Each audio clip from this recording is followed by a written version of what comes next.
I arrived at the airport with my luggage packed and my heart set on a relaxing family vacation in Hawaii. My sister had invited me. And for once, I thought, maybe this would bring us closer. But when I got to the check-in counter, I found out my ticket had been cancelled. No one answered their phones. No one left a message. And then I got the text. Take care of the girls for me. I looked around, confused and panicked, until I saw them. My twin nieces, sitting alone, holding each other, crying. That was the moment I realized this wasn't a mistake. This was a plan. And somehow, I was now at the center of something much bigger than I ever imagined. It was a quiet Sunday morning in Seattle. The kind I had come to cherish over the years. Sunlight streamed through my living room windows as I sat in my home office, sorting through a stack of project reports. The scent of freshly brewed coffee lingered in the air, and for a while, it felt like everything was in its place. This house was mine, a small, well-earned slice of peace in Greenwood Hills. I had bought it with years of hard work, and a little financial help from my mother. It wasn't fancy, but it was enough. I'd even started tending to the garden last weekend, something I never thought I'd find the time or energy for. Then my phone rang. It was Vanessa, my sister. Can you come over today? I'm hosting brunch. Mom's coming. I've already ordered from Legal Seafoods. Her tone was as commanding as ever. More like an order than an invitation. I let out a soft sigh. Vanessa had a way of pulling people in without ever asking nicely. But I glanced at the time. There was still room before the late morning service at St. Andrew's Church, and, as usual, I gave in. Her house in Greenwood Hills looked like something out of a lifestyle magazine. White columns, manicured lawn, a brand new black Range Rover gleaming in the driveway. She married into wealth, and she flaunted it without apology. Mom, Margaret, opened the door, wearing her Tiffany necklace and that same perfectly controlled smile she wore at every family gathering. Vanessa's outdone herself today, she said. That seafood spread, and this house. She's really living well now. Isn't she? Then came the sound of little feet, Lily and Sophie, my 5-year-old nieces, running into my arms in matching Gap kids dresses. I held them close, kissed the tops of their heads, and tried to ignore the growing discomfort in my chest. This house had never felt like home to me. Inside, the space was impeccable, sleek, modern, designed by someone who probably never lived there. On the marble dining table sat lobster croissant sandwiches, truffle-flavored eggs Benedict, and glasses of mimosa. It was a spread made for Instagram. And right on cue, Vanessa made her entrance. New Louis Vuitton dress, perfect makeup, glass of Dom Perignon in hand. She posed for an imaginary camera before speaking. I have amazing news. We're going to Hawaii next month. Eric's company is doing well. And we figured, why not? Perfect timing. I was stunned. A family trip? I hadn't heard a word about it. Vanessa tilted her head, flashing that smile, the kind that always had something sharp behind it. Surely you're not planning to play the lone career woman forever. Grace, you looked exhausted the other day at the mall. You need to spend time with family. Mom made a sound that might have passed for concern, but she was already too focused on snapping photos of the brunch for Facebook. Then came the two voices that always softened me. Auntie Grace, come to Hawaii with us. We're staying at the Disney Hotel. I looked at their little faces, so full of joy and innocence. I didn't have the heart to say no. Of course, I smiled. It's been ages since I've been to Hawaii. They cheered and ran off to their iPads, already playing videos of Hawaiian beaches. I tried to hold on to that moment, pretend everything was fine. But something in Vanessa's eyes, I don't know what it was. A flicker of something cold. Something I couldn't name yet. And I wish I had paid more attention to it. Saturday morning arrived with a strange sort of calm. I woke up earlier than usual. Maybe it was excitement. Maybe instinct. The sun hadn't fully risen, and Seattle's early light filtered through my bedroom window. My suitcase was packed and ready by the door. I checked my flight confirmation on my phone for the third time that morning. Everything looked good. Vanessa had sent a message the night before. It was brief, almost too casual. Final boarding time confirmed. Tomorrow will be a wonderful memory. I remember smiling at the screen. But something about the message felt off. I shook it off. Overthinking again. Grace. Just go and enjoy yourself for once. After a quick breakfast and one last check of the weather in Hawaii, sunny and warm, I loaded my carry-on into the back of my Toyota RAV4 and started the drive to the airport. The roads were unusually clear, and the radio was playing a segment about tropical vacation tips. Everything felt like it was falling into place.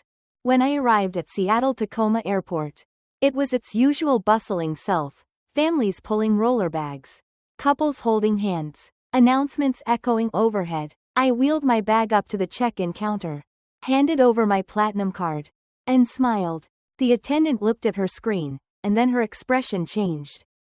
Her fingers paused on the keyboard. I'm sorry, Ms. Thompson, but your reservation was cancelled in the system last night.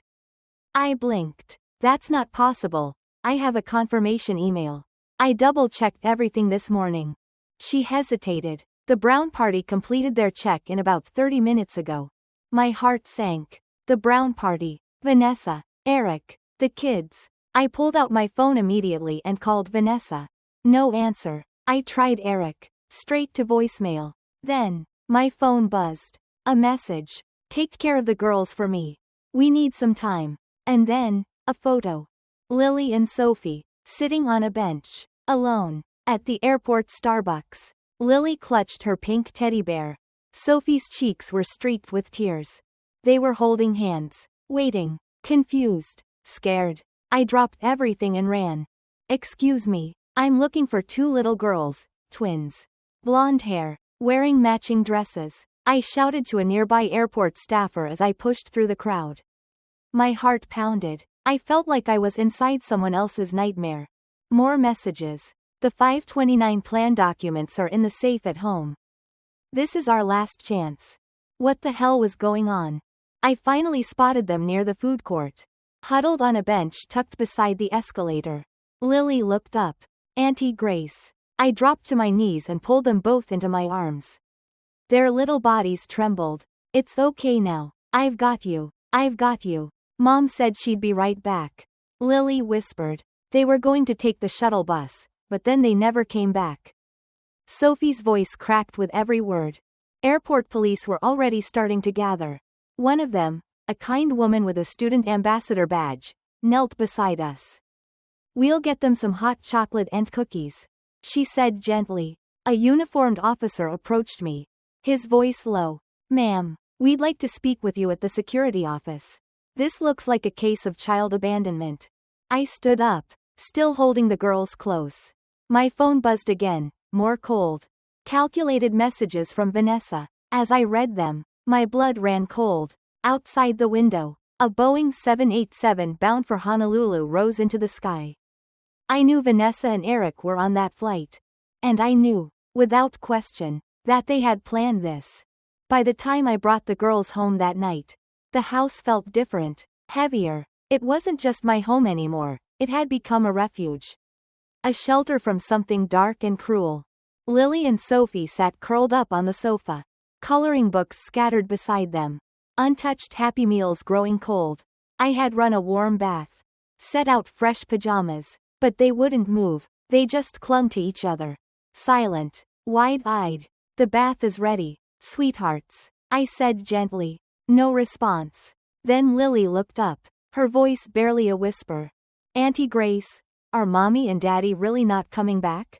I felt something crack inside me. I couldn't answer. An hour later, my mother, Margaret, showed up at my door.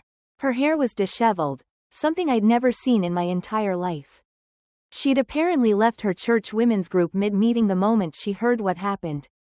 I can't believe Vanessa would do this, she said, collapsing onto the armchair, but the disbelief in her voice felt selective, like she was trying to convince herself more than me.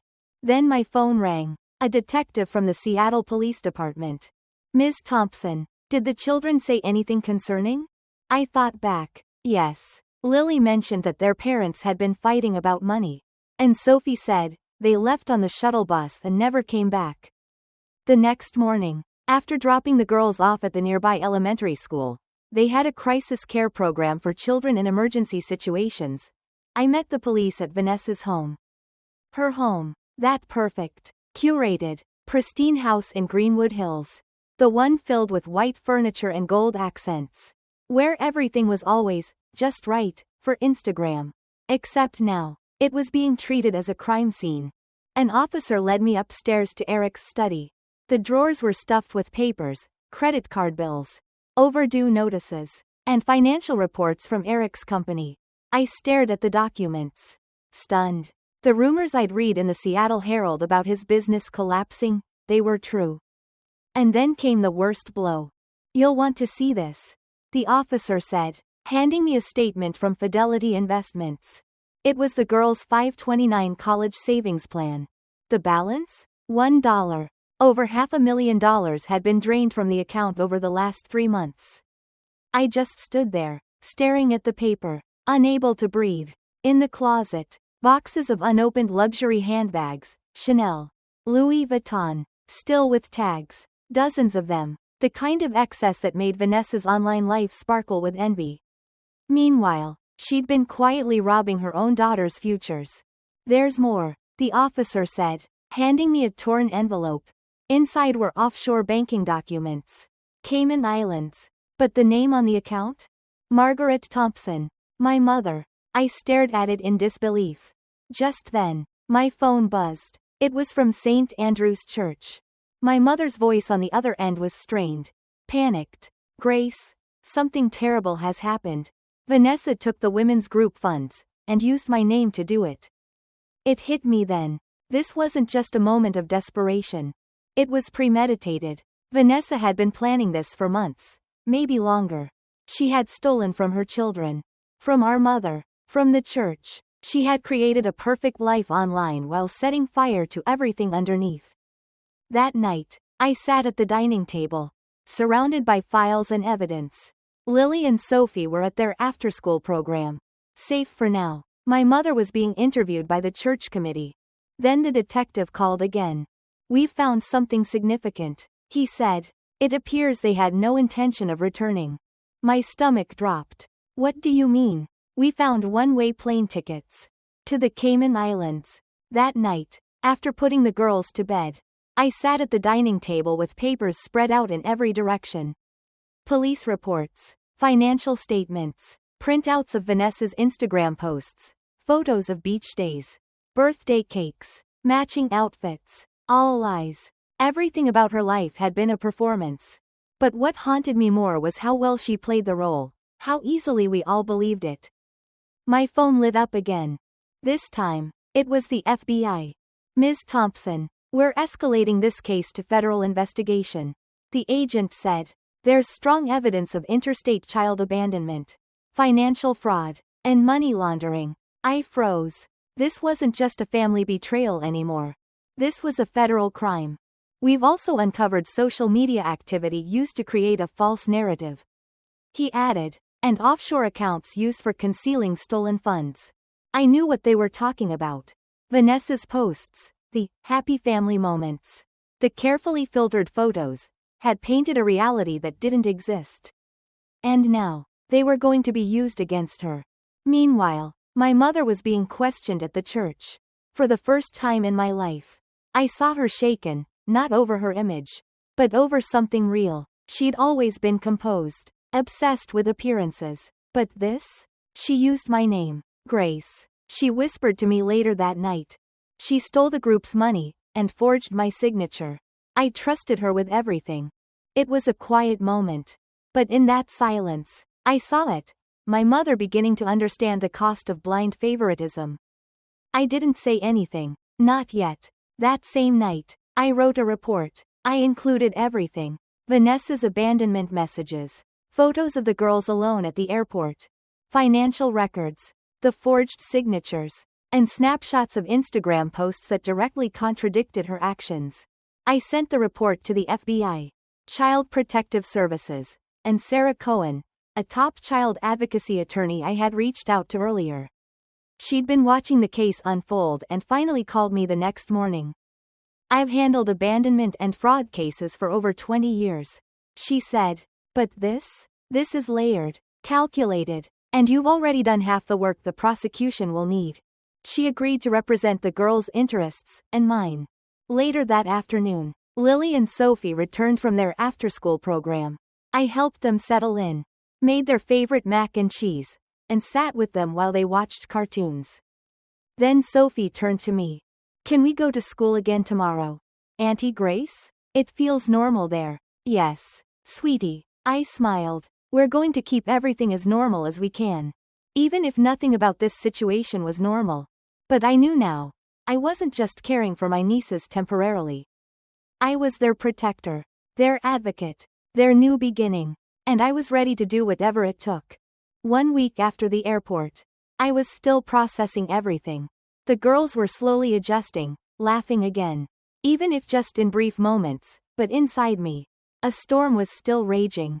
Then came the news. It was a bright, breezy morning in Oahu. Vanessa, from the top-floor balcony of the Hilton Hawaiian Village, sipped her coffee and scrolled through her phone, no doubt selecting her next Instagram photo. She had no idea what was about to happen. According to the FBI report I received later, it happened just after 9 a.m. A knock on their hotel suite door. Eric answered. Then silence. More than 10 law enforcement officers filled the hallway. FBI agents, Hawaii police, and a camera crew from ABC News hovering above in a helicopter. Vanessa Brown. Eric Brown, the lead agent said, "You're under arrest for interstate child abandonment, embezzlement, fraud, and money laundering." Vanessa didn't scream. She didn't cry. She adjusted her robe and said coldly, "I want a lawyer." But inside her Louis Vuitton handbag, they found the real story. One-way tickets to the Cayman Islands. Large cash withdrawals. A fake identity document. No matter how composed she tried to look, the mask had finally shattered. 2 weeks later, the courtroom in Seattle was packed. It was the preliminary hearing. But the media was already calling it the Instagram mom abandonment case. I arrived through the back entrance with Lily and Sophie, shielded from the cameras. But I could still hear the questions being shouted outside. Inside the courtroom, I saw Vanessa for the first time since everything happened. She looked smaller, paler. The orange prison jumpsuit swallowed her. Her hair, usually perfect, was limp and colorless. She didn't look like my sister. She looked like someone I used to know. The judge spoke. "Defendant, please rise." Vanessa stood. "How do you plead?" She took a shaky breath. "Guilty, to all charges." A gasp rippled through the room. And then, she began to speak. 3 hours of confession. She talked about the company collapsing. About feeling like a failure. About stealing from the church group. About forging mom's signature. About lying for years just to keep up the illusion. And then she said something I never expected. "I hated Grace," she said quietly. Her life seemed so stable. So untouched by chaos. And I couldn't stand how effortless it looked. She paused, then added, "But I didn't realize how much I would lose trying to outrun my own emptiness."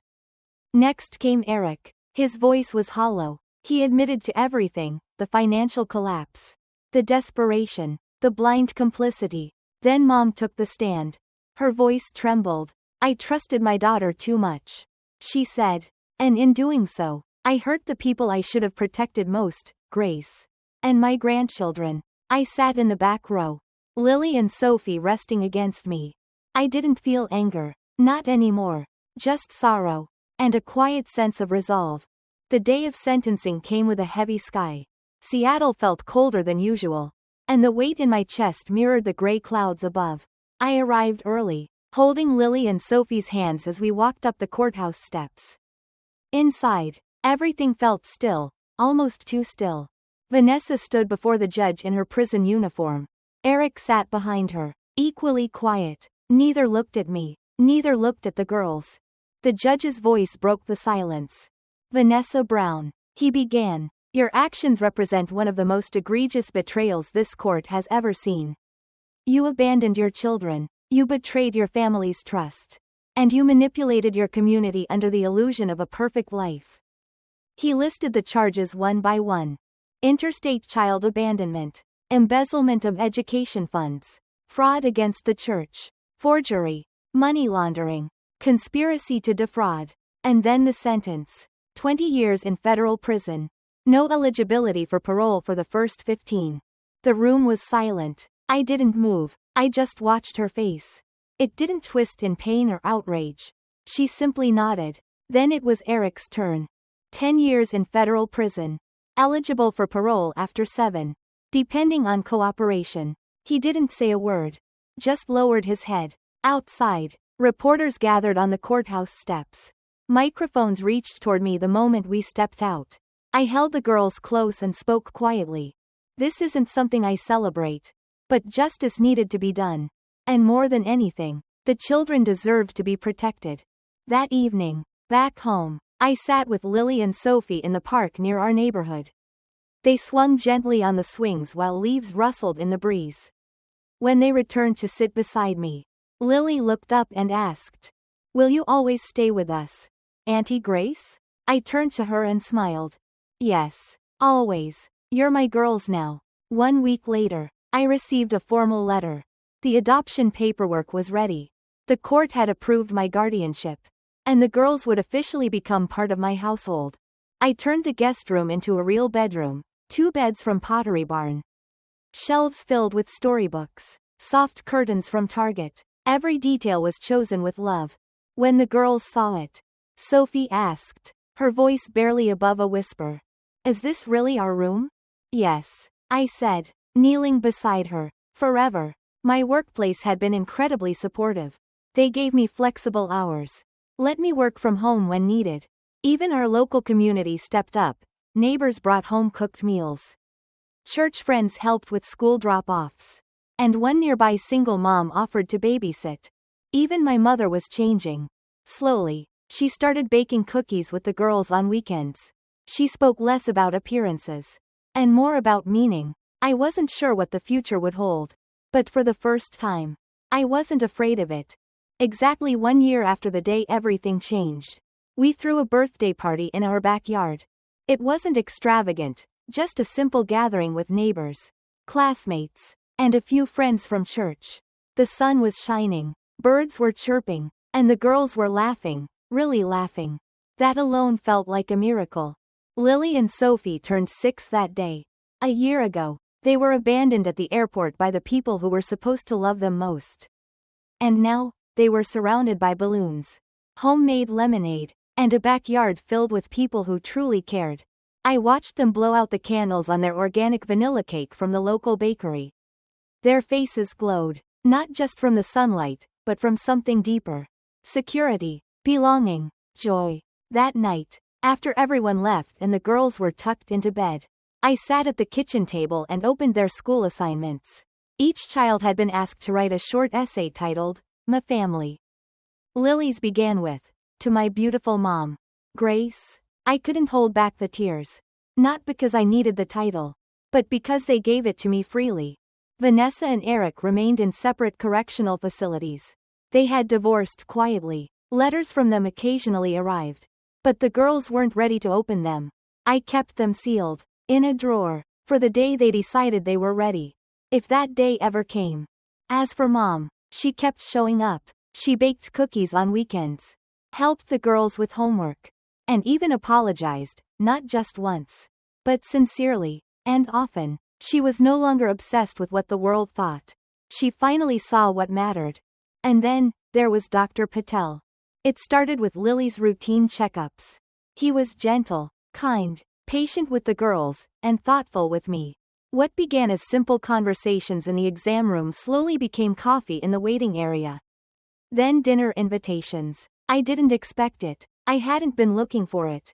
But something about his quiet warmth stayed with me. I wasn't ready to call it anything. But it felt like hope. Christmas came with snowfall and stillness. Our house glowed with soft lights. 3 stockings hung above the fireplace, one for me, one for Lily, and one for Sophie. A small piano sat in the corner. A gift we had all chipped in for together. The girls were learning, Silent Night.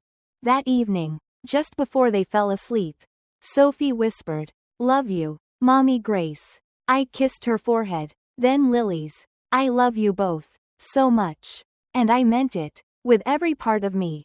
Outside, snow blanketed the backyard, the same yard where a birthday had been celebrated. Where laughter had returned. Where life had begun again. I had never planned to be a mother. I had never imagined my life would look like this. But sometimes, the family you never expected becomes the one you were meant to have all along.